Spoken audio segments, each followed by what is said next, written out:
வாழ்க வளமுடன். 10ஆம் வகுப்பு சமூகவியல் பாடம். காலாண்டு தேர்வில் அதிக மதிப்பெண்களை வாங்கணும். ஏன்னா இன்றைக்கி காலாண்டு தேர்வு நல்லா படிச்சிட்டாலே, காலாண்டு தேர்வுக்குரிய அந்த போர்ஷனை படிச்சிட்டாலே அரசு பொதுத் தேர்வில் கிட்டத்தட்ட 75லேருந்து 85 மதிப்பெண்கள் இந்த காலாண்டு பகுதியிலேருந்து தான் வருது. அப்போ இந்த காலாண்டு பகுதி பாடப்பகுதியை நல்லா படிக்கணும்.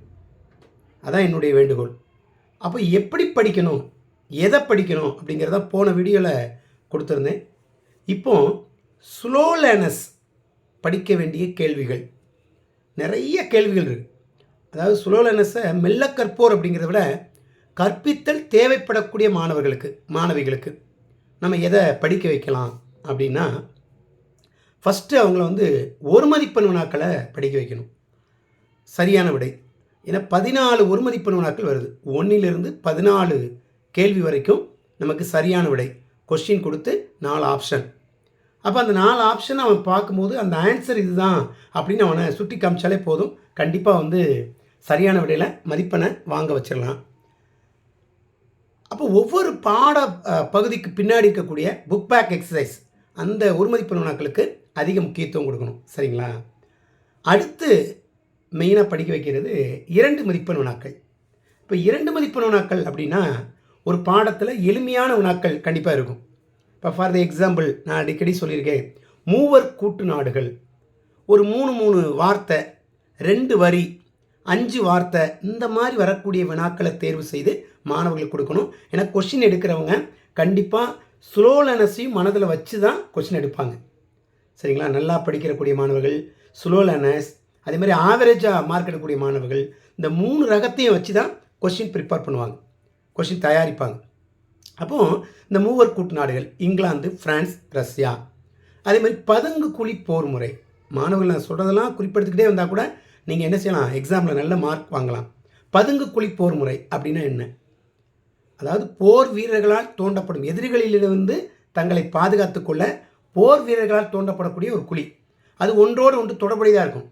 2க்கு மேற்பட்ட குழிகள் கூட தொடர்பு கொண்டிருக்கும். அதன் வழியாக என்ன வரும்? ஆயுதங்கள், கடிதங்கள், சரிங்களா?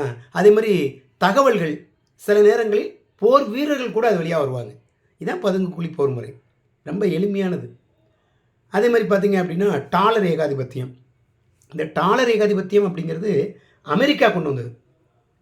தொலைதூர நாடுகளுக்கு பொருளாதார உதவி செய்வது மூலம் அவற்றை தக்க வைத்து கொள்ள, அவற்றின் மீது ஆதிக்கம் செலுத்துவதற்கு அமெரிக்கா கொண்டு வந்தது தான் இந்த டாலர் ஏகாதிபத்தியம். அப்போது மெல்லக்கிற்கு மாணவர்களுக்கு என்ன பண்ணலாம், டாலர் ஏகாதிபத்தியம் அப்படிங்கிறது அமெரிக்கா கொண்டு வந்தது அப்படின்னு எழுதினா கூட 1 மார்க் கிடைக்கும். யாருக்கு, எதுக்கு? தொலைதூர நாடுகளுக்கு பொருளாதார உதவி செய்வது மூலம். இவங்க அமெரிக்கா பொருளாதார உதவி செஞ்சு அந்த நாட்டை தன் வயப்படுத்துது, தனக்கு ஆதரவாக தான் சொல்கிறத கேட்குற மாதிரி வச்சுக்கிடுது. அதான் என்னது? டாலர் ஏகாதிபத்தியம். தன்னுடைய டாலர்களை கொடுத்து அந்த நாட்டை தன் பக்கம் இழுத்து வச்சுக்கிறது. இதுதான் என்னது? டாலர் ஏகாதிபத்தியம். இது மாதிரி நிறைய கேள்விகள் இருக்குது. அது மாதிரி பிரம்ம சமாஜத்தால் ஒழிக்கப்பட்ட சமூக தீமைகள், ஒரு என்னென்ன தீமைகள்லாம் ஒழிச்சிச்சு? சதி அல்லது உடன்கட்டை ஏறுதல். நிறைய மாணவர்கள் சதின்னு எழுத தெரியல, சாதின்னு எழுதிடுதான். சாதி வேற, சதி வேற. அப்போ அந்த மாணவர்களுக்கெல்லாம் உடன்கட்டை ஏறுதல். உடன்கட்டை ஏறுதல்னால் என்ன? இப்போ கல்யாணம் நடந்துருச்சு, அப்போது கணவன் திடீர்னு இறந்துட்டார். உடல்நல குறைவாலையோ அல்லது வயது முப்பின் அடிப்படையிலையோ அல்லது நோய்வாய்ப்பட்டோ இறந்துட்டார். அப்போ அவங்கள எரிக்கிறாங்க. எரிக்கக்கூடிய அந்த நெருப்பில் அந்த மனைவி, அவருடைய மனைவியும் பிடிச்சி என்ன செய்கிறாங்க, அந்த நெருப்போட தள்ளி விட்டுருதாங்க. இதுதான் உடன்கட்டை ஏறுதல் அப்படிங்கிற விளக்கத்தை மாணவர்களுக்கு சொல்லணும். மாணவர்கள் முதல்ல அதை புரிஞ்சுக்கிட்டால் தான் சாதின்னு எழுத மாட்டான். அதுக்கு பேர் தான் சதி. இன்னொன்று சொல்லுவாங்க, சதி செய்கிறாயா அப்படிம்பாங்க, சூழ்ச்சின்னு சொல்லுவாங்க. ஸோ மீனிங் நிறைய இருக்குது. அதனால் மாணவர்களுக்கு கரெக்டாக அதை எழுத சொல்லுங்கள். உடன்கட்டை ஏறுதல் கேள்வி பார்த்திங்கன்னா பிரம்ம சமாஜத்தால் ஒழிக்கப்பட்ட சமூக தீமைகள். சரிங்களா? உடன்கட்டை ஏறுதல் அல்லது சதி.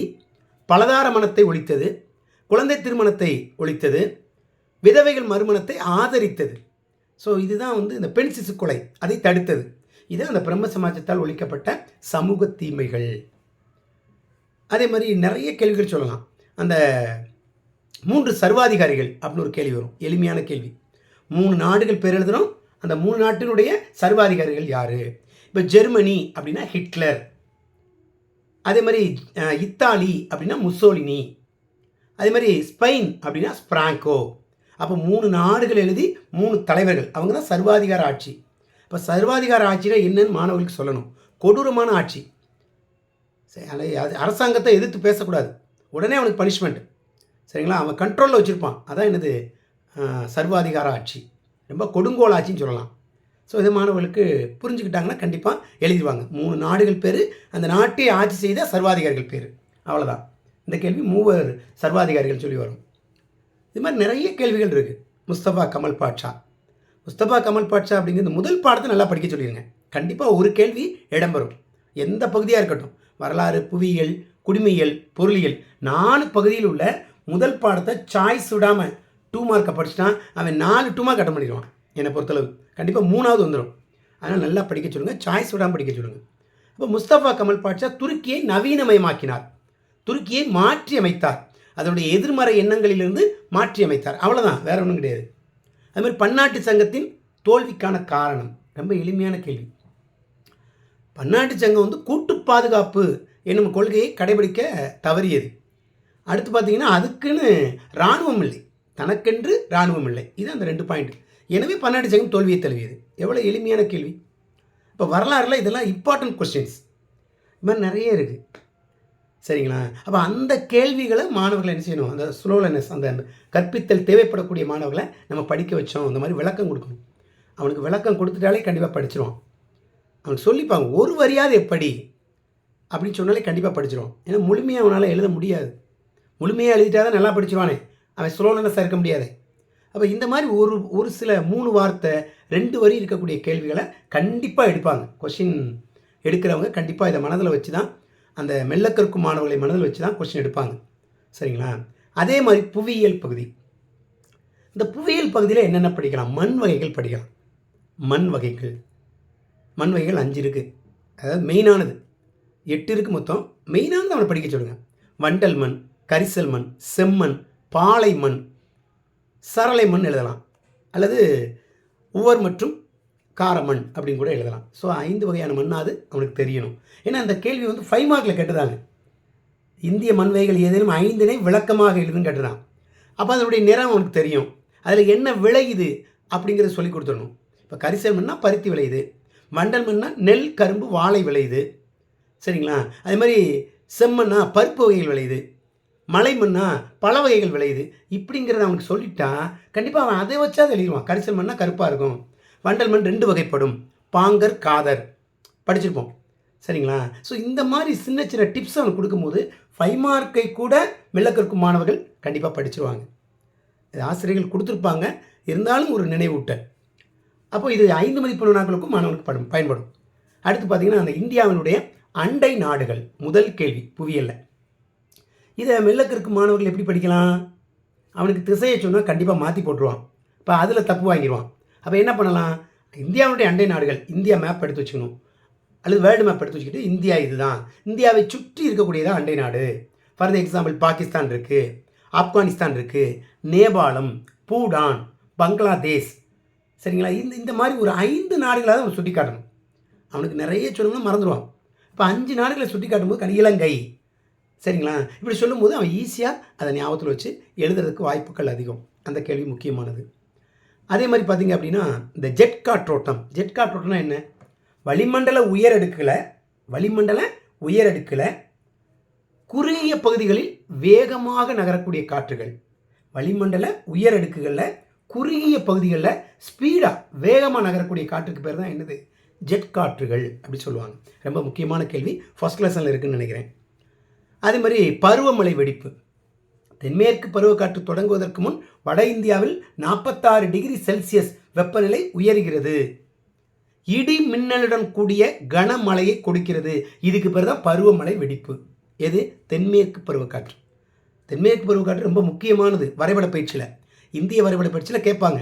அப்போ மெல்லக்கற்கு மாணவர்கள் என்ன பண்ணலாம், அவனை கீழிருந்து மேல் நோக்கி 6 மார்க் மட்டும் போட சொல்லுங்கள், அவ்வளோதான். தென்மேற்கு பருவக்காற்று எப்படி போகும், மேல் நோக்கி 6 மார்க் போடணும், அவ்வளோதான். ஒரு 2 திக்கம் இப்படி போட்டாலே போதும். ஒரு 4 6 மார்க்கை போட்டால் அப்படியே எழுதி சொல்லிடுங்க. இல்லைன்னா அவன் வந்து எல்லாத்தையும் குழப்பிடுவான். ஒரு சில மாணவன் என்ன பண்ணுவான், இங்கிட்ட மேல் நோக்கி போடுவான், இங்கிட்ட கீழ் நோக்கி போட்டுருவான். அப்போ தப்பாயிடும். 2 புறமும் மேல் நோக்கி 6 மார்க் போட்டால் தென்மேற்கு பருவக்காற்று முடிஞ்சு போச்சு. ஏன்னா வரைபட பயிற்சிக்கு இது முக்கியமானது. ஸோ மாணவர்கள் முழுமையாக கேட்டுக்கிட்டே வாங்க. அடுத்து என்ன கேள்வி 2 மார்க்ஸ் அப்படின்னா நிறைய சொல்லலாம். மண்வகைகள், தோட்டப்பயிர்கள். இந்த தோட்டப்பயிர்கள் அடிக்கடி கேட்குறாங்க. இந்தியாவில் தோட்டப்பயிர்கள் யாவை? ஈஸியான கேள்வி. தேயிலை, காப்பி, ரப்பர். தேயிலை அஸ்ஸாமில் விளையுது, காப்பி கர்நாடகா, அந்த ரப்பர் கேரளா, நறுமணப் பொருட்கள் கேரளா தான். ஸோ ஞாபகம் இருந்தால் அந்த மாநிலத்தை எழுதி சொல்லுங்கள். இல்லையா, தேயிலை, காப்பி, ரப்பர். இதே தோட்டப்பயிர்கள் என்றால் என்ன அப்படின்னு கேட்டாங்க அப்படின்னா, மலைப்பாங்கான பகுதிகளில் விளைவிக்கக்கூடிய பயிர்களுக்கு பேர் தான் தோட்டப்பயிர்கள். மவுண்டைன் இருக்குல்ல, மலைப்பாங்கான பகுதிகள், அங்கே விளைவிப்பாங்க. அதுக்கு பேர் தான் என்னது? தோட்டப்பயிர்கள். எக்ஸாம்பிள் போட்டு தேயிலை, காப்பி, ரப்பர் இப்படி எழுதி சொல்லணும். அப்போ கொஸ்டினை கவனிக்க சொல்லணும். தோட்டப்பயிர்கள் யாவைன்னு கேட்டால் தேயிலை, காப்பி, ரப்பர். தோட்டப்பயிர்கள் என்றால் என்ன அப்படின்னா, மலைப்பாங்கான பகுதிகளில் விளைவிக்கப்படக்கூடிய பயிர்கள். அதுக்கு பேர் தான் என்னது? தோட்டப்பயிர்கள். எக்ஸாம்பிள் தேயிலை, காப்பி, ரப்பர். ஏன்னா இந்த கேள்வியில் முக்கியமான கேள்விகள். சரிங்களா? இந்த மாதிரி நிறைய இருக்குது. பன்னாட்டு வணிகம். பன்னாட்டு வணிகம்னா என்ன? 2 அல்லது அதற்கு மேற்பட்ட நாடுகளுக்கிடையே நடக்கக்கூடிய வணிகத்துக்கு பேர் தான் என்னது? பன்னாட்டு வணிகம். வணிகத்தின் முக்கிய கூறுகள் 2 கூறுகள். என்னது? ஏற்றுமதி, இறக்குமதி. அவ்வளோதான். அப்போ 2 அல்லது அதற்கு மேற்பட்ட நாடுகளுக்கிடையே நடக்கக்கூடிய வணிகத்துக்கு பேர் தான் என்னது? பன்னாட்டு வணிகம். திரும்ப திரும்ப மாணவனை சொல்ல வைக்கணும். சரியா? கண்டிப்பாக அவனுக்கு எழுத தெரியணும். எழுத தெரியாமல் நம்ம அவனை பாஸ் பண்ண வைக்கிறது ரொம்ப ரொம்ப ஒரு சேலஞ்சான ஒரு விஷயம். அது கண்டிப்பாக முடியாது. எழுத வைக்கணும். சரிங்களா? அதுக்கு தான் அரசு திறன் மேம்பாட்டு பயிற்சி அப்படிலாம் நிறைய கொடுத்துக்கிட்டு இருக்காங்க. சரிங்களா? இருந்தாலும் அது 10க்கு கொடுக்க முடியாது. ஏன்னா அதெல்லாம் கவனிக்க ரொம்ப நாளும் வேணும். ஸோ அவனுக்கு எழுத தெரியணும். எழுத படிக்க தெரியாத மாணவனை நம்ம ஒன்றுமே செய்ய முடியாது. சரிங்களா? ஆனால் அவனெல்லாம் 10த்தில் போய் சொல்லிக் கொடுக்க முடியாது. ஸோ அடுத்து புவியியலில் முக்கியமான கேள்வி, வளம் என்றால் என்ன? அது வகைகள். வளம்னா என்ன? மனிதன் பயன்படுத்தக்கூடிய அனைத்துமே வளம் தான். இயற்கையாக இருக்கக்கூடிய அனைத்துமே மனிதனுடைய பயன்பாட்டுக்கு பயன்படுத்த தெரியுமா? அது ஃபுல்லாகவே என்ன தான்? வளம் தான். வளம் 2 வகைப்படும். இதை மாணவனுக்கு சொல்லணும். வளம் எத்தனை வகைப்படும்? 2 வகைப்படும். ஒன்று புதுப்பிக்கக்கூடிய வளம், இன்னொன்று புதுப்பிக்க இயலாத வளம். அதுக்கு எக்ஸாம்பிள் சொல்லிடணும். புதுப்பிக்கக்கூடிய வளம் சூரிய சக்தி, காற்று சக்தி. புதுப்பிக்க இயலாத வளம் எரிபொருள். ஒரே வார்த்தை, எரிபொருள். ஏன்னா இது வேறுபாடு கேள்வியில் கேட்டிருக்காங்க. 2 மதிப்பெண்ணுனா, அதாவது அந்த 5 மார்க்கில் கேட்டுருவாங்க. 2 வேறுபாடு கொடுத்து ஒரு காரணம் கூறு புவியியல் பகுதியில் கேட்பாங்க. அப்போ அதுக்கு இது என்ன செய்யும்? பயன்படும். அப்போ புதுப்பிக்கக்கூடிய வளம் அப்படின்னா அதை திரும்ப திரும்ப என்ன செய்யலாம்? பயன்பாட்டுக்கு பிறகு திரும்ப திரும்ப வரும், மீண்டும் உருவாக்கம் செய்யலாம். அதனால் சுற்றுச்சூழல் மாசுபடாது. எது? புதுப்பிக்கக்கூடிய வளத்தால். புதுப்பிக்க இயலாத வளம் அது திரும்ப உருவாக்க முடியாது, சுற்றுச்சூழலை மாசுபடுத்தும். எக்ஸாம்பிள் என்னது? புதுப்பிக்க இயலாத வளத்துக்கு எரிபொருள். ஞாபகத்தில் வச்சுக்கணும். நிலக்கரி, பெட்ரோல் போட்டுக்கலாம். சரிங்களா? புதுப்பிக்கக்கூடிய வளம் சூரிய சக்தி, காற்று சக்தி. ஏன் இதை நான் விளக்கம் கொடுக்கேன்னா, இந்த இதை படிக்கும்போது அவனுக்கு அந்த வேறுபாடு கேள்வியை அட்டன் பண்ணணும் அப்படிங்கிற எண்ணம் வரும். அதனால் இந்த கேள்விக்கு அதிக முக்கியத்துவம் கொடுத்து படிக்க சொல்லலாம். அதுமாதிரி கனிமங்களின் வகைகள் ரொம்ப முக்கியமானது. கனிமங்கள் 2 வகைப்படும். ஒன்று உலோக கனிமம், இன்னொன்று அலோக கனிமம். ஸோ ரொம்ப ரொம்ப முக்கியமான கேள்விகள். இந்த மாதிரி கேள்விகளை செலக்ட் பண்ணி மெல்ல கற்கும் மாணவர்களுக்கு நம்ம கொடுத்தோம்னா கண்டிப்பாக இப்போ நான் சொன்ன கேள்வியிலேருந்து 4-5 கேள்வி வர்றதுக்கு வாய்ப்புகள் இருக்குது காலாண்டு தேர்வுக்கு. ஏன்னா நான் இதெல்லாம் எதை அனலைஸ் பண்ணி சொன்னேன் அப்படின்னா, அரசு தேர்வு கேட்கப்பட்ட கேள்விகள் இப்போ நான் சொன்னது. அதுபோக நிறைய மாவட்டத்தில் காலாண்டு, அரையாண்டு தேர்வில் இந்த கேள்விகள்லாம் கேட்டிருக்காங்க. அதனால தான் நான் அதை எடுத்து உங்களுக்கு நான் சொல்லியிருக்கேன். இது மாதிரி இன்னும் நிறைய கேள்விகள் இருக்குது, எளிமையான கேள்விகள்லாம். அது மாதிரி குடிமையில் நிறைய கேள்வி படிக்க வைக்கலாம். முதல் பாடத்தை ஃபுல்லாக படிக்க வச்சுருங்க. குடியுரிமை என்பதன் பொருள் என்ன? நகர அரசில் வசிப்பது. சரிங்களா? சிவிஸ் எனும் லத்தீன் சொல்லிலிருந்து பெறப்பட்டது. அதான் என்னது? குடியுரிமை. குடியுரிமை என்பது ஒரு லத்தீன் சொல். சிவிஸ் எனும் லத்தீன் சொல்லிலிருந்து வந்தது. இதன் பொருள் ஒரு நகர அரசில் வசிப்பவர். முடிஞ்சு போச்சு. செம்மொழிகள் 6 மொழிகள் தான். தமிழ், சமஸ்கிருதம், தெலுங்கு, கன்னடம், மலையாளம், ஒடியா. முடிஞ்சால் ஆண்டுகள் எழுதி சொல்லுங்கள். தெரியலையா விட்டுறோம், தப்பாக எழுதிடக்கூடாது. இந்த 6 மொழிகள் எழுதிட்டா முடிஞ்சு போச்சு. மொழிகளை திரும்ப திரும்ப மாணவனை சொல்ல சொல்லணும். அப்போ இந்த கேள்வி வந்தால் எழுதிடலாம். அடுத்து நீதி பேராணை. நீதி பேராணை அடிக்கடி கேட்கக்கூடிய கேள்வி.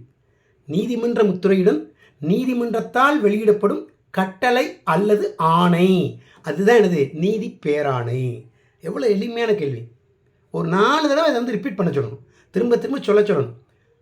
அல்லது யார் நல்லா படிக்கக்கூடிய மாணவனை திரும்ப திரும்ப அவனை சொல்லும் போது கண்டிப்பாக கேட்டு படிக்கக்கூடிய திறன் நிறைய மாணவர்களுக்கு இருக்கும், ஆட்டோமேட்டிக்காக படிச்சிடும். அப்போ இந்த நீதி பேராணைக்கு முக்கியத்துவம் கொடுக்கணும். அது மாதிரி நிதி மசோதா இருக்குன்னு நினைக்கிறேன்.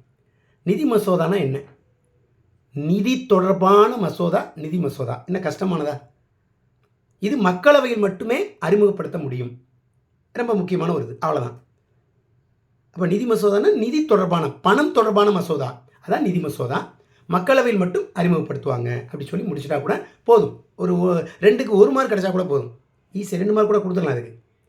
அது மாதிரி ஆளுநர் ஆவதற்குரிய தகுதிகள் என்ன? தகுதிகள், குவாலிஃபிகேஷன் ஆஃப் கவர்னர். கவர்னர் ஆகக்கூடிய தகுதிகள் என்னென்ன? 35 வயது நிரம்பியவராக இருத்தல் வேண்டும். இந்த வரி முக்கியம். இவன் நிறைய மாணவர்கள் 25 வயசும் போட்டுதான், 30 வயசும் போட்டுதான். அப்போ தப்பு. 35 இயர்ஸ் கம்ப்ளீட் ஆகிருக்கணும். 35 வயது முடிவடைந்திருக்க வேண்டும். இந்த ஒரு வரி ரொம்ப பேர் எதிர்பார்க்குறாங்க. எல்லா ஆசிரியருக்கும் கீ ஆன்சரில் கொடுத்துருப்பாங்க 35 வயது. ஏன் நான் திரும்ப திரும்ப சொல்கிறேன்னா, மாணவன் கேட்கும் போது அவனுக்கு அது புரியும். 35 வயது நிரம்பியவராக இருக்கணும், சட்டமன்றத்தில் உறுப்பினராக இருக்கக்கூடாது, நாடாளுமன்றத்தில் உறுப்பினராக இருக்கக்கூடாது. ரொம்ப ரொம்ப முக்கியமான கேள்வி இது, சரிங்களா? லாபம் தரும் எந்த தொழிலையும் செய்யக்கூடாது. இது என்ன ஈஸி தானே? அப்போ 35 இயர்ஸ் கம்ப்ளீட்டட், அவ்வளோதான். சட்டமன்றத்திலையும் நாடாளுமன்றத்திலையும் உறுப்பினராக இருக்கக்கூடாது, லாபம் தரும் எந்த தொழிலிலும் ஈடுபடக்கூடாது. இந்த கேள்வி ரொம்ப ரொம்ப முக்கியம். அதேமாதிரி ஆளுநருடைய முக்கியத்துவம் அது வேற. அவர் தான் மாநில நிர்வாகத்தின் தலைவர். அவர் தான் எந்த சட்டமும் அமலாகணும் அப்படின்னா அவர்களுடைய கையொப்பம் கண்டிப்பாக வேணும். சட்டமன்ற கூட்டத்தொடரில் அவர் தான் ஃபஸ்ட்டு உரை நிகழ்த்துவார். சட்டமன்றத்தை கூட்டவும் அது வேண்டான்னு சொல்லி ஒத்தி வைக்கவும் ஆளுநருக்கு அதிகாரம் உண்டு. இது இம்பார்ட்டன்ஸ் ஆஃப் கவர்னர். ஸோ 2 கேள்வியும் அவனுக்கு பிரித்து சொல்லணும், அப்போ தான் அவனுக்கு புரியும். முதல்ல வந்து ஒரு மாணவன் நல்லா படிக்கக்கூடிய மாணவனாக இருக்கட்டும், அல்லது ஸ்லோலனஸாக இருக்கட்டும், அல்லது ஆவரேஜ் ஸ்டூடெண்ட்டாக இருக்கட்டும், கொஸ்டினை படிக்கணும். எல்லா ஆசிரியரும் சொல்கிறாங்க, ஆனால் மாணவன் கேட்க மாட்டேங்கான். அவனுக்கு ஆன்சர் சொல்ல தெரியுது, ஆனால் இந்த கேள்விக்கு இதுதான் பதில் அப்படின்னு மாணவனுக்கு சொல்ல தெரியல. அதனால தான் இன்றைக்கி நிறைய மாணவர்கள் தோல்வி அடைகிறாங்க. நிறைய சென்டம் ரிசல்ட்டு பாதிக்கப்படுது. 100க்கு 100 மாணவர்கள் 100க்கு 100 எடுக்காங்களே, அந்த மாணவனும் இந்த தப்பு பண்ணுறான். கொஸ்டினை படிக்கிறதே கிடையாது. ஸோ ரொம்ப ரொம்ப முக்கியம், கொஸ்டினை படித்து நீங்கள் ஆன்சர் படிக்கணும். அதான் ரொம்ப ரொம்ப முக்கியமாக, சரிங்களா? அப்போ தான் நீங்கள் சென்டம் வாங்க முடியும், தேர்வில் பாஸ் பண்ண முடியும், ஸ்லோலனஸ்லாம். ஸோ இதை கவனத்தில் வச்சுக்கணும். அதே மாதிரி பார்த்திங்கன்னா, அந்த குடிமையல் பகுதியில் நிறைய சொல்லலாம், இந்த மாதிரி கேள்விகள் நிறைய சொல்லலாம். ஒன் வேர்டு நிறைய இருக்குது. அந்த ஏஜை வச்சு வயது அடிப்படையில் ஒன் வேர்டு நிறைய இருக்குது. ஆளுநர் ஆகணும்னா 35 வயசு வேணும். மக்களவை உறுப்பினர் ஆகணும் அப்படின்னா 25 வயசு வேணும், மக்களவை லோக்சபா, சரிங்களா? அதே மாதிரி ராஜ்யசபா அல்லது மாநிலங்களவை உறுப்பினர் ஆகணும், அதுக்கு தேர்தலில் போட்டியிடணும் அப்படின்னா அதுக்கு எத்தனை வயசு வேணும்? 30 வயது வேணும். அதே மாதிரி துணை குடியரசுத் தலைவர் அவருக்கு 35 வயசு வேணும். ஆளுநராவதற்கு 35 வயசு, குடியரசுத் தலைவராவதற்கு 35 வயசு. உச்ச நீதிமன்ற நீதிபதிகள் ஓய்வு பெறும் வயது 65 வயது, உச்ச நீதிமன்ற நீதிபதிகள். உயர் நீதிமன்ற நீதிபதிகள் 63 வயது. இதெல்லாம் வந்து இந்த வயது அடிப்படையில் கேட்கக்கூடிய ஒரு மதிப்பெண் வினாக்கள். அது மாதிரி அமைச்சரவையின் தலைவர் முதலமைச்சர், ரொம்ப முக்கியமானது. அமைச்சரவையினுடைய தலைவர் யார்? முதலமைச்சர். இதெல்லாம் அடிக்கடி கேட்கப்பட்ட ஒரு மதிப்பெண் வினா குடிமையல் பகுதியிலிருந்து. ஸோ இந்த மாதிரி மாணவர்களுக்கு நம்ம வந்து பிரித்து கொடுக்கும்போது கண்டிப்பாக மாணவன் வந்து என்ன பண்ணுவான், அதை கேட்ச் பண்ணுவான், அதை மெமரி பண்ணுவான், தேர்வில் கேட்கும்போது கண்டிப்பாக எழுதுவான். So very very important questions, easy and important questions. இதெல்லாம் வந்து கேட்குறதுக்கு வாய்ப்புகள் அதிகம். இது மாதிரி நிறைய சொல்லலாம், ஏகப்பட்ட கேள்விகள் குடிமையல் பகுதியிலே இருக்குது, சரிங்களா? அதுக்கடுத்து பார்த்தீங்க அப்படின்னா அந்த பொருளியல் பகுதி. பொருளியல் பகுதியில் ஃபஸ்ட் லெசன் நாட்டு வருமானம் வரையறு, ஜிடிபியின் முக்கியத்துவம், சரிங்களா? இதெல்லாம் அடிக்கடி கேட்கக்கூடிய தனிநபர் வருமானம் அல்லது தள வருமானம். இந்த 3 கேள்வியில் ஒரு கேள்வி கண்டிப்பாக வந்துடும். நாட்டு வருமானம்னா என்ன? ஒரு நாட்டில் ஓராண்டில் உற்பத்தி செய்யப்பட்ட பண்டங்கள் மற்றும் பணிகளின் மொத்த மதிப்பு. இது நம்ம ஈஸியாக சொல்லிடுவோம், ஆனால் மாணவனுக்கு அது புரியாது. அப்போ நம்ம திரும்ப சொல்லணும். ஒரு நாட்டில் ஒரு வருஷத்தில் உற்பத்தி செய்வாங்கள்ல பொருட்கள் மற்றும் பணிகள். பொருட்கள் எப்படி வரும்? பணி செஞ்சால் தான் வரும், வேலை செஞ்சால் தான் வரும். ஸோ அதெல்லாம் சேர்த்து சொல்கிறதாண்டா நாட்டு வருமானம். இதை மொத்த உள்நாட்டு உற்பத்தி அப்படின்னு சொல்லுவாங்க. அப்படிங்கிறத அவனுக்கு விளக்கம் கொடுக்கணும். அப்போ ஈஸியாக ஞாபகத்துங்க. அப்போ நாட்டு வருமானம் அப்படின்னா ஒரு நாட்டில் ஓராண்டில் உற்பத்தி செய்யப்பட்ட பண்டங்கள் மற்றும் பணிகளின் மொத்த மதிப்பு நாட்டு வருமானம் எனப்படும். இந்த வீடியோவை முழுமையாக மாணவர்கள்ட்ட வாய்ப்பு கிடைச்சா போட்டு காமிச்சிங்கன்னா கண்டிப்பாக ஸ்லோ லேர்னர்ஸ், நல்லா படிக்கக்கூடியவங்க எல்லாருக்கும் இது பயன்படும். ஆனால் முழுமையாக பார்க்கணும். என்றைக்குமே நல்லா படிக்கக்கூடிய வீடியோவை மாணவன் முழுமையாக பார்க்க மாட்டான், ஸ்கிப் பண்ணி விட்டு போயிடுவான். இந்த கேமு இல்லை சம்மந்தமே இல்லாமல் வீடியோக்கள், ஆடல் பாடல் படம் அதெல்லாம் முழுமையாக பார்க்கலாம். ஏன்னா அவனுக்கு பிடிக்குது, படிக்கிறதுனாலே பிடிக்க மாட்டேங்குது. அதனால் முழுமையாக கேளுங்க, சரிங்களா? அதே மாதிரி ஜிடிபியின் முக்கியத்துவம். ஜிடிபியின் முக்கியத்துவம்னா என்ன? ஜிடிபியின் முக்கியத்துவம் முதல்ல ஜிடிபின்னு தான் நாட்டு வருமானம், மொத்த உள்நாட்டு உற்பத்தி. கிராஸ் டொமஸ்டிக் ப்ரொடக்ஷன் அப்படின்னா என்ன? அதனுடைய முக்கியத்துவம் என்ன? அது வாங்கும் திறனை நிர்ணயிக்கிறது ஃபஸ்ட்டு. அடுத்து உலக அளவில் வளர்ந்த நாடுகளோடு ஒப்பீடு செய்ய பயன்படுகிறது ஒரு நாட்டை. அடுத்து பணவீக்கம், பணவாட்டம், இதை பற்றி அறிந்து கொள்ள பயன்படுகிறது. இவ்வளோதான், ரொம்ப சிம்பிளானது. அதுமாதிரி பொருளாதார திட்டமிடலுக்கு இந்த ஜிடிபி அவசியம். முடிஞ்சு போச்சு, 4 பாயிண்ட். பொருளாதார திட்டமிடல், உலக வளர்ந்த நாடுகளோடு ஒப்பீடு செய்ய, பணவீக்கம், பணவாட்டம் பற்றி அறிய, அது வாங்கும் திறனை மதிப்பீடு செய்வதற்கு. அவ்வளோதான். ஸோ சிம்பிளானது. எது? ஜிடிபி முக்கியத்துவம். அது மாதிரி தனிநபர் வருமானம் அல்லது தல வருமானம். தல வருமானம் = நாட்டு வருமானம் பை மக்கள் தொகை. அவ்வளோதான். நாட்டு வருமானத்தை மக்கள் தொகையால் வகுக்காங்களே, அதுக்கு பேர் தான் என்னது? தலா வருமானம். அதே மாதிரி உலகமயமாக்கலின் வகைகள் மாணவனை படிக்க வைக்கலாம். தொன்மையான உலகமயமாக்கல், இடைப்பட்ட உலகமயமாக்கல், நவீன உலகமயமாக்கல். எளிமையான கேள்வி. இதே மாதிரி நியாயமான வர்த்தகத்தினுடைய தாக்கங்கள், சரிங்களா? உலகமயமாக்கல் என்றால் என்ன? இந்த மாதிரி கேள்விக்கு கொஞ்சம் முக்கியத்துவம் கொடுத்து, அதே மாதிரி தமிழ்நாடு ஊட்டச்சத்து திட்டங்களினுடைய பெயர்கள். புரட்சித் தலைவர் எம்ஜிஆர் ஊட்டச்சத்து திட்டம், மதிய உணவு திட்டம், தமிழ்நாடு ஒருங்கிணைந்த ஊட்டச்சத்து திட்டம், பிரதம மந்திரி கிராம யோஜனா திட்டம். முடிஞ்சு போச்சு. 4 தான். கண்டிப்பாக அந்த 2வது மட்டும் வராது. இந்த பிரதம மந்திரி கிராம யோஜனா அப்படின்னு சொல்லி வரும். அது நிறைய மாணவர்களுக்கு வாய்க்குள்ளே நுழையாது. அப்போ அந்த 3ஆவது எழுத வைக்கணும். மதிய உணவு திட்டம், புரட்சித் தலைவர் எம்ஜிஆர் உணவு திட்டம், அடுத்து தமிழ்நாடு ஒருங்கிணைந்த ஊட்டச்சத்து திட்டம். இதெல்லாம் ரொம்ப ரொம்ப முக்கியமான கேள்விகள்.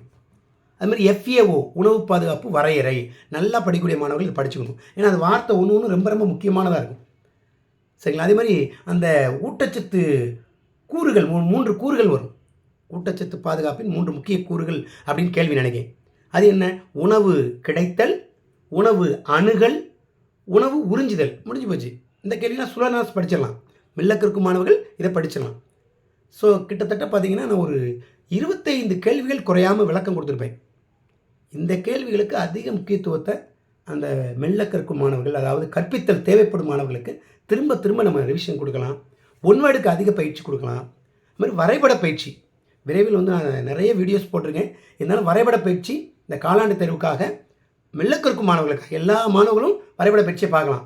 குறிப்பாக என்னுடைய எண்ணம், மெல்லக்க இருக்கும் மாணவர்கள் யாருமே தேர்ச்சி அடையாமல் இருக்கக்கூடாது. எல்லாம் தேர்ச்சி அடையணும், ஃபெயிலே ஆகக்கூடாது. அதான் என்னுடைய இலக்கு. ஸோ அதுக்காக டெய்லி ஒரு 5லேருந்து 10, அது வேர்ல்டு மேப்பாக இருக்கட்டும், வரலாறு பகுதியில், அதுமாதிரி புவியியலில் இந்திய மேப்பு நான் டெய்லி கொடுக்கலான்னு நினைக்கிறேன். ஸோ நம்முடைய சேனலில் பாருங்கள் கண்டினியூவாக. GMS Shanmuga way to success 10ஆம் வகுப்பு சமூக அறிவியல் பாடத்துக்குனே பிரத்யேக படைப்புகளை ஒவ்வொரு நாளும் நம்ம கொடுத்துருக்கோம். லாஸ்ட் இயர்லாம் நிறைய நம்ம யூடியூப் சேனலில் இருந்து நிறைய கேள்விகள், கிட்டத்தட்ட 95 கொஷின்ஸ், 95 மார்க்ஸ் வந்துருந்துச்சு. அதுவே ரொம்ப ஒரு சந்தோஷமான இதாக இருந்துச்சு. நிறைய மாணவர்கள் ஃபோனில் தொடர்பு கொண்டு பேசினாங்க, ரொம்ப சந்தோஷமாக இருந்துச்சு. சென்டமும் வாங்கினாங்க நிறைய மாணவர்கள். கட்டாய வினாக்களும் கொடுக்குறேன் நல்லா படிக்கக்கூடிய மாணவர்களுக்கு. ஸோ கண்டிப்பாக நம்முடைய சேனலை பாருங்கள். அதே நேரத்தில் செல்லுலேயே ரொம்ப நேரம் டயத்தை ஸ்பெண்ட் பண்ணாதீங்க. படிப்புக்கு மட்டும், அதுவும் குறிப்பிட்ட நேரம் மட்டும் செல்ஃபோனை பயன்படுத்துங்க. குறிப்பாக அம்மா அப்பாவை பக்கத்தில் வச்சுக்கிட்டு பயன்படுத்துங்க. செல்ஃபோனை நான் பார்க்குறேன் படிக்கிறேன்னு சொல்லிவிட்டு நீங்கள் படம் பார்க்குறதோ கேம் விளாடுறதோ இந்த மாதிரி இருந்தீங்கன்னா படிப்பு ஸ்பாய்ட் ஆகிடும். அதனால் கொஞ்சம் கவனமாக காலாண்டு தேர்வை முறையாக எதிர்கொள்ளுங்க. அனைத்து பாடத்துக்கும் முக்கியத்துவம் கொடுங்க. அப்போ தான், ஏன்னா ஒரு பாடத்தில் தோல்வியை தழுவினாலும் போச்சு, சரிங்களா? அதனால் எல்லா பாடத்துக்கும் முக்கியத்துவம் கொடுத்து நிறைய மதிப்பெண்களை சமூக அறிவியல் பாடத்தில் நீங்கள் வாங்கணும். யாரும் தோல்வி அடைஞ்சிடக்கூடாது. குறிப்பாக நிறைய மதிப்பெண்களை, சென்டம் 100க்கு 100 மதிப்பெண்களை 10ஆம் வகுப்பு சமூக அறிவியல் பாடத்தில் காலாண்டு தேர்வில் வாங்கணும். ஏன்னா அந்த காலாண்டு தேர்வு தான் உங்களுக்கு அரசு பொதுத் தேர்வுடைய ஒரு அடிப்படை. 16 பாடங்கள் இருக்குல்ல, இதில் தான் அதிகமான கேள்விகள் வரும். அதனால் அதிக முக்கியத்துவம் கொடுத்து படிங்க. அடுத்த வீடியோவில் உங்களை நான் சந்திக்கிறேன். நன்றி, வணக்கம்.